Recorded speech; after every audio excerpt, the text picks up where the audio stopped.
Guys അപ്പോൾ ഒരു Sunday ആണ് കേട്ടോ. അപ്പോൾ തലേ ദിവസം തന്നെ ഞാൻ രാവിലെ നേരം വൈകിട്ട് എണീക്കുള്ളൂ എന്ന് പറഞ്ഞിട്ടാട്ടോ കിടന്നത്.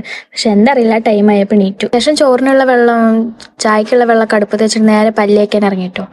അപ്പോൾ അവിടെ അമ്മ വഴുതനങ്ങ നട്ടിട്ടുണ്ടായിരുന്നു. അപ്പോൾ അതിലൊരു കുഞ്ഞു വഴുതനങ്ങയൊക്കെ ഉണ്ടായിരുന്നു. അപ്പോൾ അതിനൊക്കെ നോക്കി നിൽക്കാൻ കേട്ടോ. ഇവിടെ കുറച്ച് കയ്പ്പയ്ക്കയും വെണ്ടയ്ക്ക അങ്ങനെ കുറച്ച് തൈയൊക്കെ നട്ടിട്ടുണ്ട്. നമ്മുടെ അടുക്കളപ്പുറത്ത് മാത്രമാണ് ചെടികൾ നട്ട് വളരുള്ളൂ. ബാക്കിയുള്ളടത്തൊക്കെ കാനലായതുകൊണ്ട് നിറച്ചും മരങ്ങളായതുകൊണ്ട് ഒന്നും വെയിലൊന്നും തട്ടാത്തതുകൊണ്ട് ഒന്നും വരില്ല. പിന്നെ ഇപ്പം ഇതാ മുറ്റടിച്ച് വരാൻ ഇറങ്ങി. കാര്യമായിട്ട് ചപ്പൊന്നും ഇല്ലാത്തതുകൊണ്ട് മുറ്റടിച്ചൊക്കെ വേഗം കഴിഞ്ഞിട്ടോ. പിന്നെ വിശന്നപ്പോൾ 2 ദോശയൊക്കെ ഉണ്ടാക്കി.